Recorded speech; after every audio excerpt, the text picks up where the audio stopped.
Welcome back to a brand new video. This will be part 2 of the chess series, beginner level games, me playing through, giving commentary, and just kind of talking through everything going on. So we're going to start out here in the opening, going to play e4, pawn to e4. He's going to play pawn to e5. We're trying to do 3 things in the opening. We're developing our bishops and our knights. We are attacking the center, and we are preparing to castle. So just a quick recap there. So we'll play knight to f3.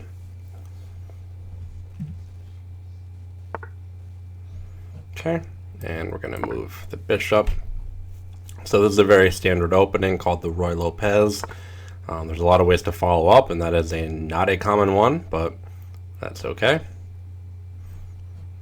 So I'm going to play d4 here. So takes. Oh, he can't take. We would kind of trade everything there if he wanted to, but it probably won't happen.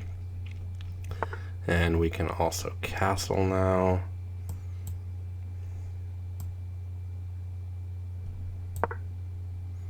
But now we can just take that knight. So then the knight is pinned to the king. It can't move, and now that we put a pawn in the way, the pawn can just go ahead and take it. So he can play there to kind of stop us from getting more material, but at this point we're already going to be up a piece. So we're at about move 5, and we're already winning a piece, just following our fundamentals. And let's see what he takes back with. So you probably don't want to do that if you're down a piece. You want to try to stay away from making exchanges instead of doing what he did there. So we see we're up 2 points of material, and we're castled, we're better developed. He's going to have a really hard time developing here, but he can castle on that side. So I love our position here. We're a really good place. So we're going to continue to develop, and we're probably going to have him castle there. To there now, and if he does, his king will almost be wide open. I don't know exactly what he's doing here. I'm not sure that he does either. No, he's taking that pawn. That's what he's doing. I need to look a little closer at the board with some of these moves.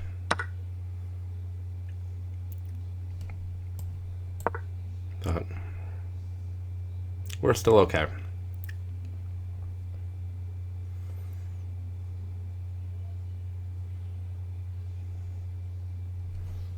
It's not trapped because he can go here or here, or here or here. There's a lot of opportunities actually.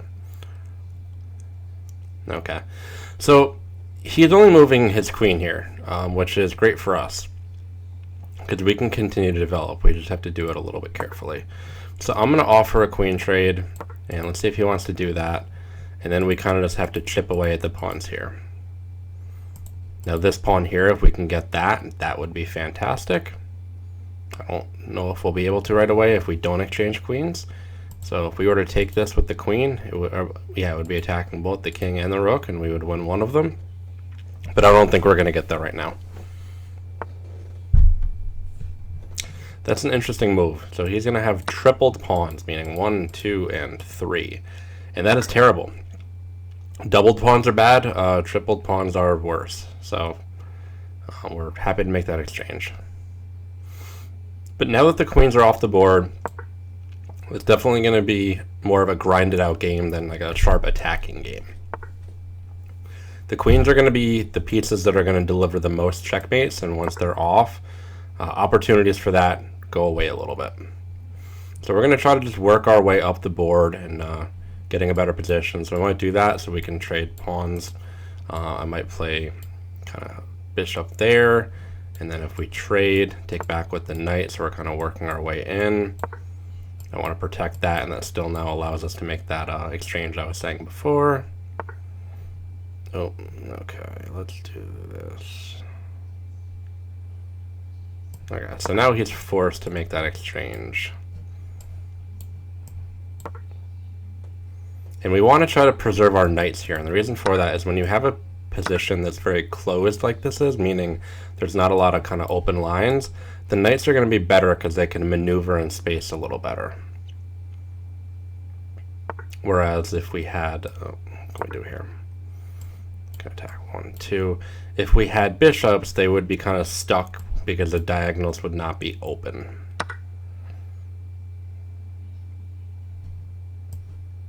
Alright, let's take that.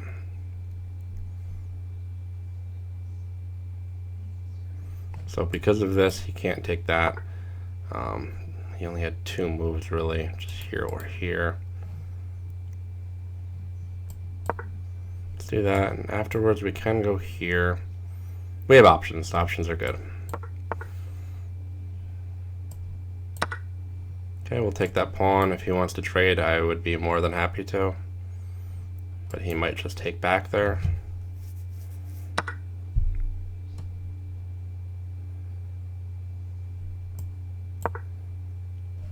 We're going to have to move one of these pawns up shortly to give our king a little bit of breathing room. We don't want to get attacked at the back row here and then just lose automatically from that. Alright, let's get the knight over here just so we can get that pawn off. This one here. Get it off the board and then not have to worry about it.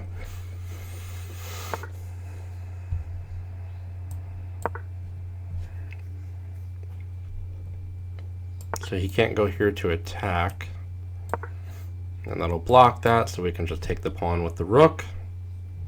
And then after that, we'll work our way into attacking everything else. You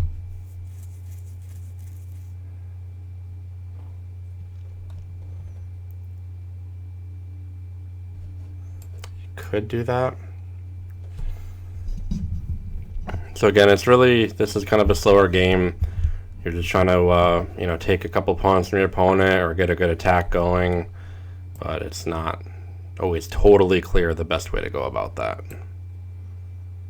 So when he plays that, he can actually save. Yeah, you can actually save that pawn for now. But that's okay. Yep. Could have played there, but I don't think that really leads. Yeah, we were already there. It doesn't lead to anything.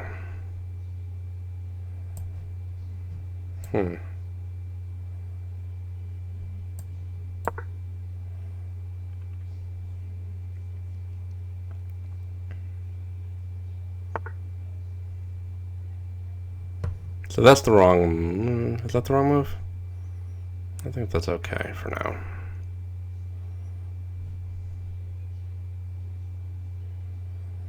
Alright, so we just have to find a way to get that pawn off.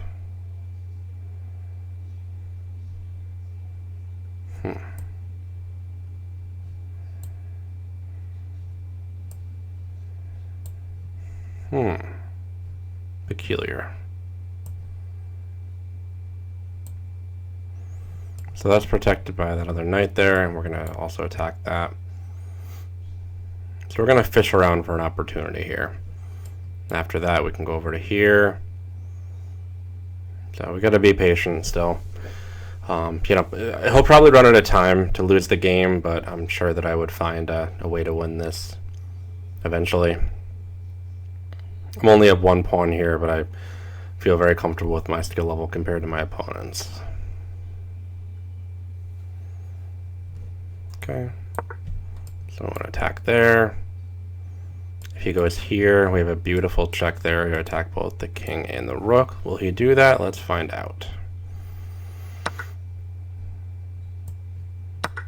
That's the wrong move.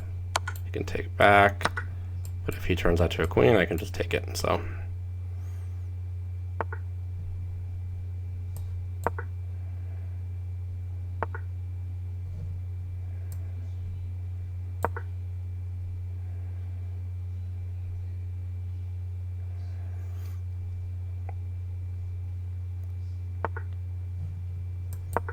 okay, from here, just making some final moves, but nothing that's going to be able to salvage the game for him. He definitely played well. So quickly, I'm going to play this game until my rating hits about 850. So it'll be a little block there. So he played e4, I played c5, he played f4. I'm going to play e6 here. So really just attacking the center, and now I'm going to get my knights involved and my bishops as well. So this is pretty standard from both of us. He could play here, which will kind of vary it up a little bit. Okay, so I'm going to be playing a little more defensively here, but I'm still pretty happy with the attacking position I'm going to get out of it. Play the bishop over to here, then I can castle. This knight will go over to c6. I'll play pawn here to stop him from bringing 1-2. Oh, he already did. So he might just trade. Oh, and if he does, okay. And we just won a piece. So here's how this is going to work: is you can't do that once we already have that pawn on c5 here. So I played that there. He backed up. When I play that pawn there, he's going to have to go to here, and then I move forward, and he has nowhere to go. So we'll do that, and he's going to see that he's trapped. So he might take here and then take back with the knight, or he might move there and then I do here. Well, either way, I'm winning the piece. So yeah, take. I'm going to play queen here because after that check, so he can potentially just go what, here, here, or here, or here. So we're only on move 9. We're technically only up what, a pawn now, but we did win that piece. Probably a little bit, probably even in development, but we have definitely a better attacking position. Nothing too crazy sharp, meaning like something that's going to be a knockout punch very soon, but we're going to work our way there. So we'll keep an eye out for an attack here. He's going to probably look to get that bishop to one of those 2 squares. And I want to move this knight forward up the board and put it in a good position to kind of attack something of his. One option right now is to take there and take back.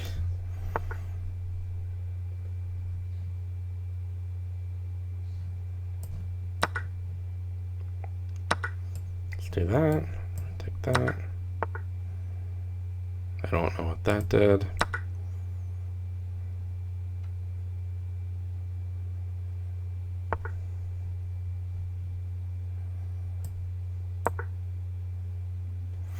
Now we have this, nope, I don't know what he's doing. Now we have this knight in the middle of his position that he's not going to be able to do anything about. So we're going to keep kind of fighting there, and we can always, at the end of the day, just put, and that was a really helpful move to us. We're going to put that rook there. So now he can't move that bishop, or else he loses his queen. But the next move, I can take that bishop with the rook. So very quickly, we're at about move 21. And things are falling apart quickly. So he, it's kind of like a little spider crack in a windshield where, it just kind of adds up very quickly. And I have to be super careful here because I'm going to get checkmated if I'm not. Okay, so yeah, originally what I was going to do is take, but then he plays here and I lose. I would have to play back. He would take it and then I'd get checkmated. So I'm not going to do that. Instead, I am going to do that. He can take if he wants to, but being up 6 points of material, we don't have anything to be concerned about.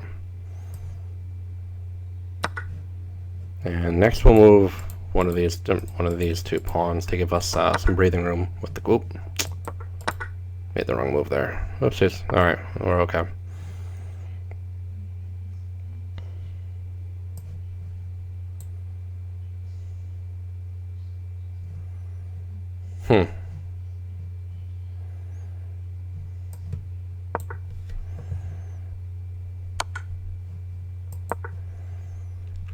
So we're just looking to checkmate him right here, and there's nothing he can do about that. Okay. So good game to my opponent there, but a couple of bad moves early on kind of ended the game for him. So we're going to play e4, we're going to attack the center, we're going to play knight f3 to attack his pawn here and the center.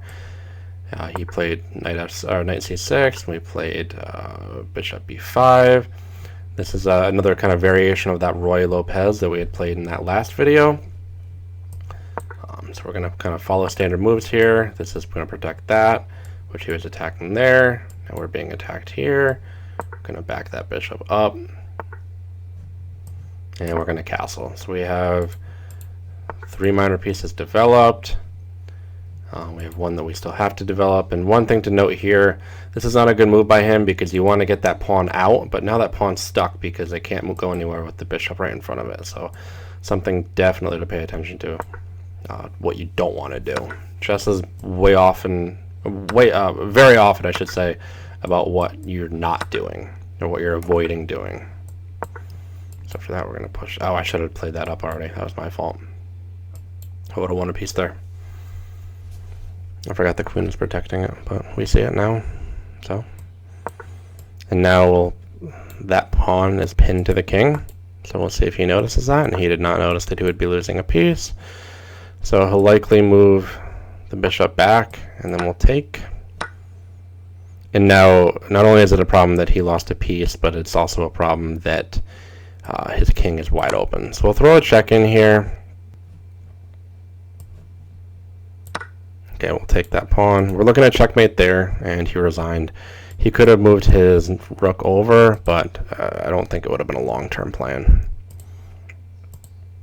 So again, playing very loosely into the opening, making clear mistakes can lose you a game very quickly. So very standard opening here. E4, C5, D4. Now I'm going to take back. He'll probably take with the queen. I'll play knight here. And he has to be very careful. He has to move his queen back. I wouldn't recommend doing it the square he did. And it's called the Scandinavian defense, is when you... Actually, it's more of a Sicilian.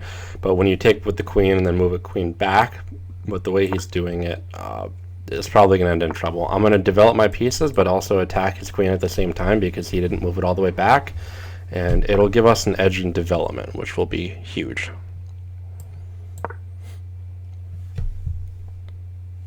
So one thing that we like is that where this knight is always eyeing that square, which is a great place to attack. And we are ready to castle, and we are going to do it. Now we're going to work on attacking the center further. We're going to get this bishop involved in the game. And we like our position. Okay, so he's attacking it. We're going to get rid of that bishop because it was staring at a square that could attack our king there. And now we're going to try to attack his knight.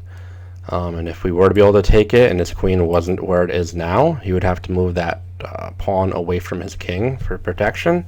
And that would be huge for us. I don't know why he just did that, though. So he's going to lose a pawn, or a piece, excuse me, in that exchange. So it takes, I take back with the queen as I did. And if he were to take me back, I take back with the knight, and I end up a piece there. So that's a bad exchange for him. Okay, so he moved his rook there. What I'm looking at is I take the knight. If he were to take, then I take back again. So I win 2 pieces. If he takes there, then I can just move back. Yep. So I still have that leading material here.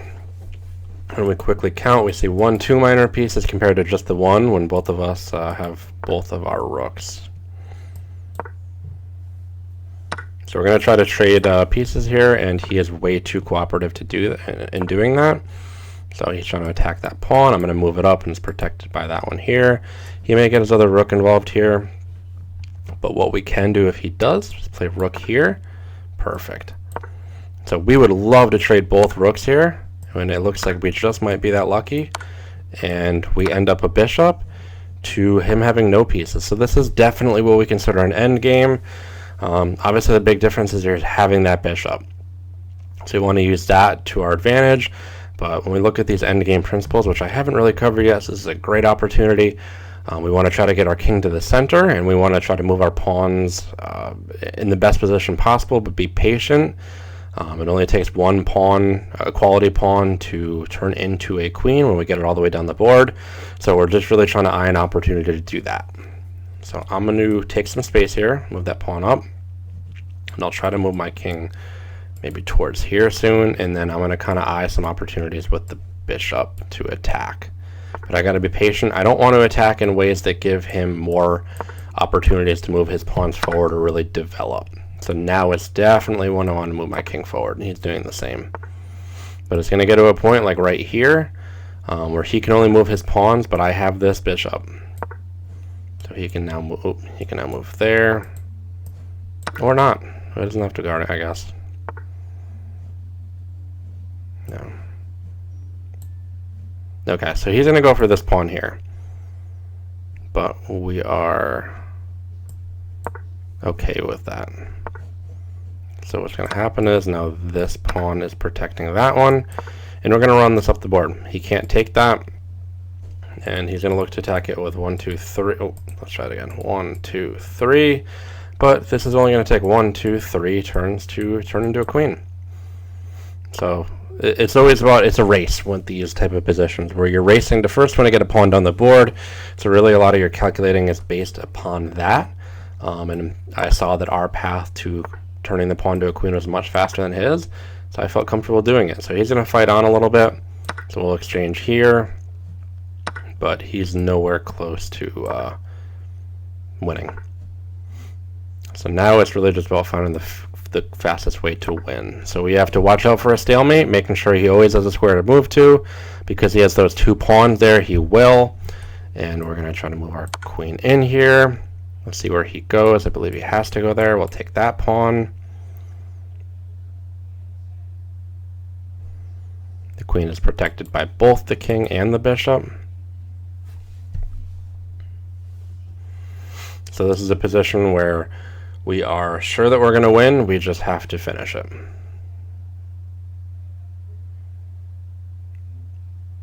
So I said that I was going to play this video.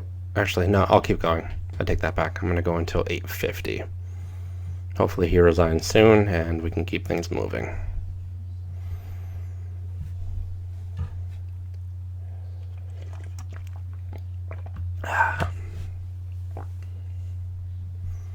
Looks like he's disconnecting right now. He didn't want to play it all the way out, unfortunately.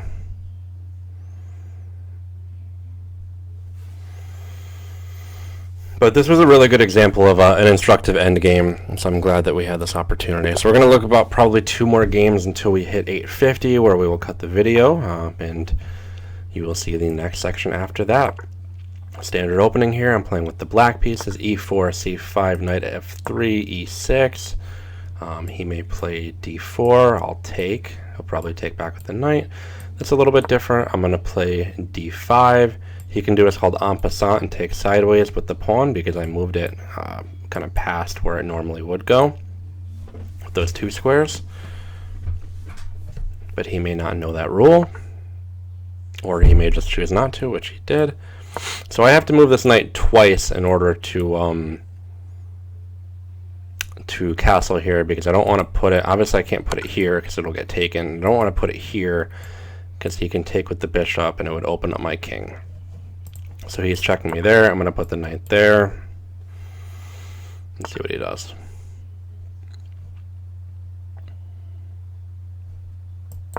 Okay, let's try to get him to exchange quickly. Then we'll decide when we want to put that knight. I think we like putting it over here. I'm okay with these doubled pawns here. Okay. He's being aggressive, bringing the queen in, so we just have to make sure we're covering our bases. That pawn was really the target, but it's being protected by 1, 2 pieces here. So our next plan of business will be to put the knight either here or here. Put that. Ooh, interesting. So he's playing still aggressively. Hopefully he exchanges here. If not, we'll decide what course of action we want to take. Okay, perfect. So he's probably looking to do that next. We'll take, and then we can take back with the bishop.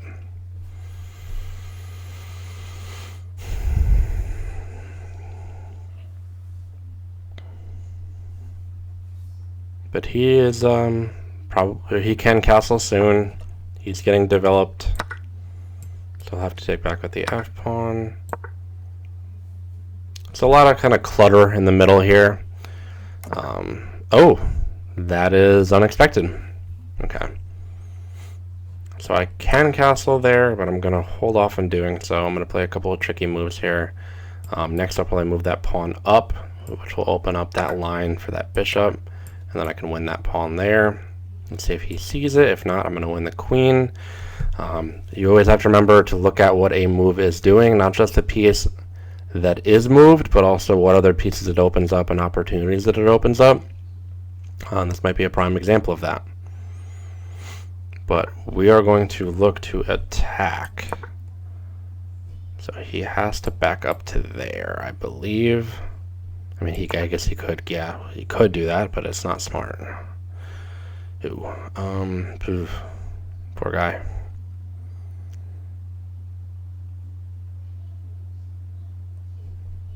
Let's see if we can, let's castle first. Safety first, boys and girls. But we're going to get in here very soon.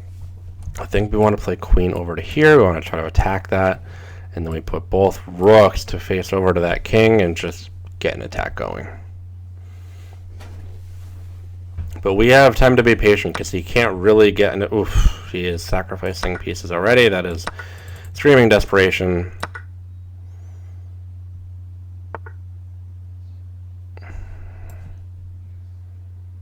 And I don't see attacking chances for him anytime soon. A lot of good coverage there. He can move the pawns down, but I don't know how far that'll get him. The thing is, we can take here. He'll take back.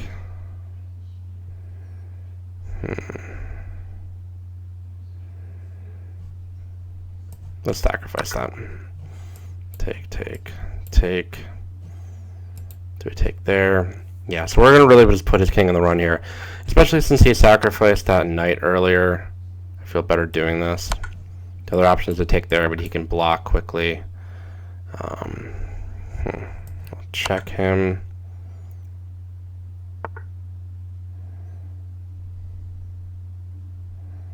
Okay, so we have a lot of options here, but we'll be patient. Take here.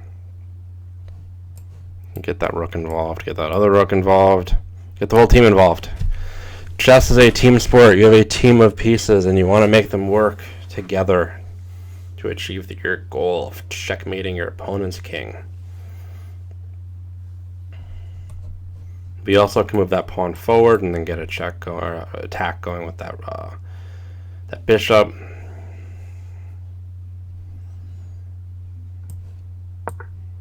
So I'm going to do that just to kind of make an exchange and then get the other rook involved too, and then give ourselves an opportunity to move that pawn forward. So it's a good attacking position. Maybe the attack is not immediately apparent, although when we didn't trade there, it is a bit more apparent for sure. So you have to kind of grind it out yourself. I don't know what he's doing.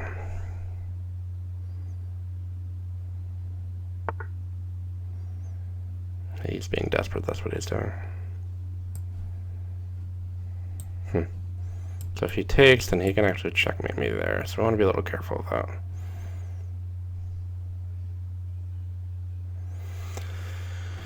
How do we want to defend this?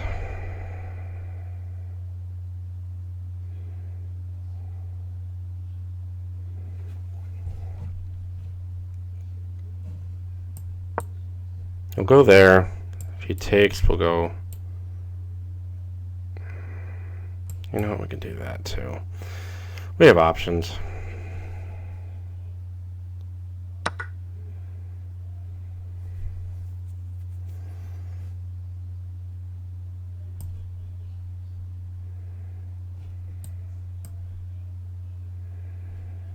I'm gonna think a little bit here. Oh, why don't we just do this? Force a trade. Take back. Pawn's protected by the bishop, and that bishop can run right up the board. And that gets rid of his checkmate idea. So, that's simple. Don't have to overcomplicate things when you're doing much better than your opponent.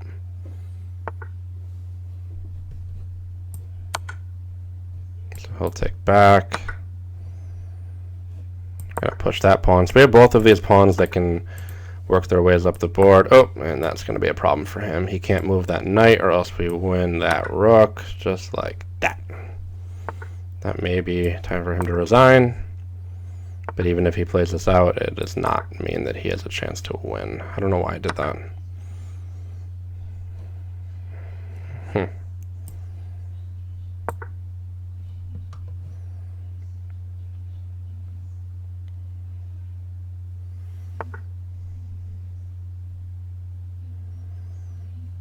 Interesting.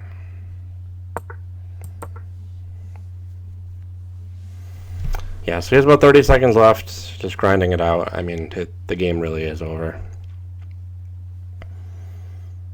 So sometimes it's good to not resign to get more practice if that's what you need, but for our learning purposes, there's not a whole lot to take away here, at this point at least.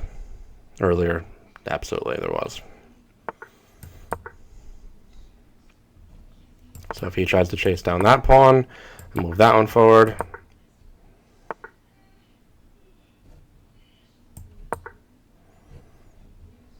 If he goes there, move that up, that's protected, and that one's getting rid of the queen. Go here. Can never stalemate him because he can move that pawn. Gonna check. Can we get a checkmate here? Do we have enough time? I think we do.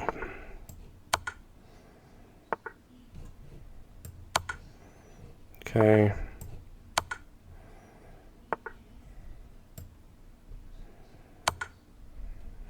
Take the pawn, yeah.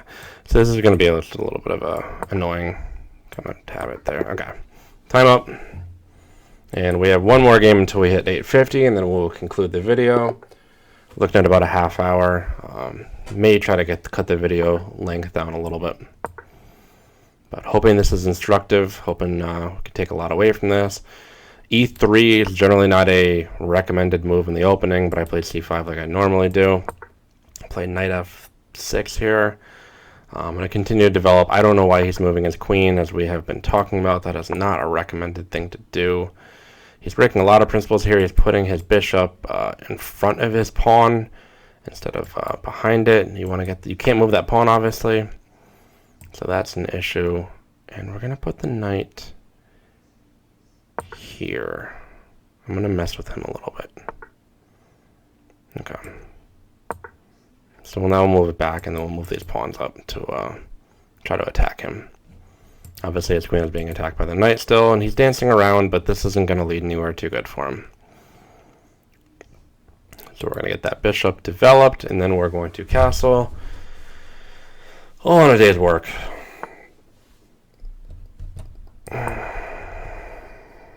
So again, we're able to develop while attacking his queen, because he can't develop any of 1, 2, 3, and really even 4 any further in this position. So we also have that trick that we did earlier, where if we go here, the only reason it can't work here, because if we move that pawn up, then he gets that rook. So we're going to avoid that for now. But we can play rook over and then do here, go back up to here. It's a cute little move, so what he wants us to do is to take, and then he takes, but obviously I'm not going to.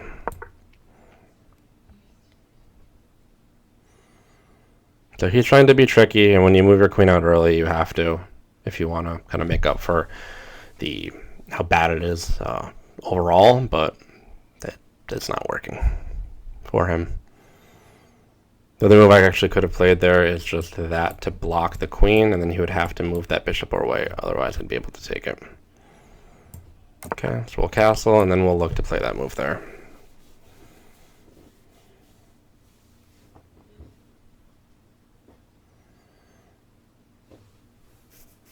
So let this be a lesson to play fundamentally sound, develop your pieces, attack the center, do everything but what this guy is doing. So through 9 moves, going to be his 10th, he's done almost nothing to really threaten me. He's tried a couple cute tricks, but if you're patient and you really kind of look a little further into them, they don't lead anywhere, and that will be his downfall here. Wasting all of those moves.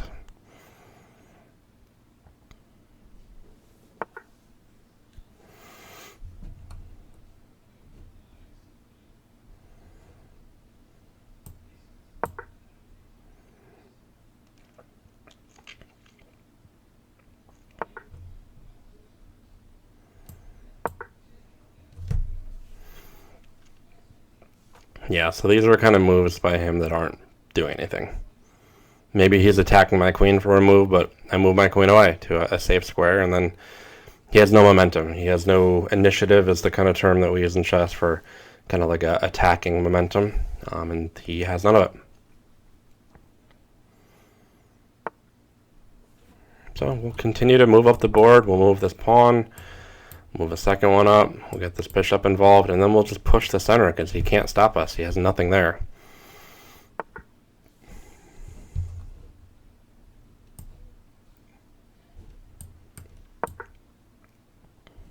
Maybe I'll move that pawn and really just take away squares from that bishop. If he takes that knight there, we want to take with that pawn. Normally we would take with this pawn here, but the bright side about opening that up is that we now have that rook facing that queen, so I'll do it. We can put that knight somewhere like that. And opening that up, well, again, we'll attack that queen. And then we also have a knight in a really good square that's getting ready to attack him. There's just opportunities opening up everywhere.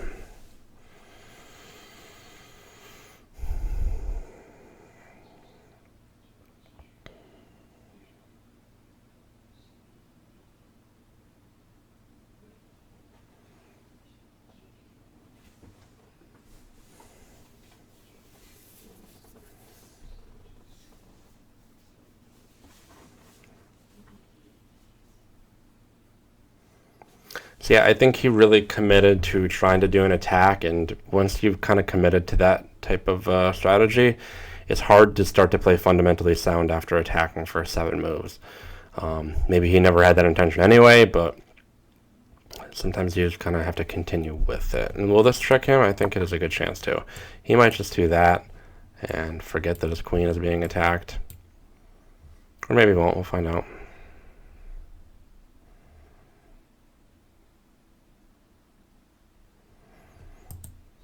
But if he moves his queen somewhere, the question is, what do we do? Let's put that so we can take with the queen. We can keep 1, 2, 3 these pawns intact. The pawns are always going to work better as a team. Kind of the same line there. So we don't want to try to stack them up unless we absolutely have to, and we don't have to here. So we can attack that. He can do something like that, but they're really weak pawns. So take that one. Unfortunately, I can't take the bishop, but it also can't move because 1, 2 are the only places it would be able to go, and they're both stuck there. So I'm going to continue to push the center here. And he cannot really do anything to stop me. I would love for him to castle there. Oh, just like that. And I can take, and his king is wide open. And he's just about out of time as well.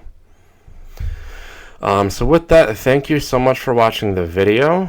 Hope this has been very helpful to you. If you want to see more content like this, subscribe to the channel and leave a like on the video.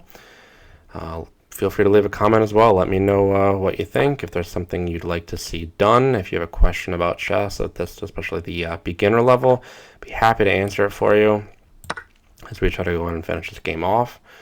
And I'm planning to do a bunch more videos like this to kind of see gradually opponent skill level increasing and kind of different ways you have to approach those games, and really what to look for. Chess is a game I enjoy, and I want to share that with anyone who wants to watch. So take care. Thank you so much for watching.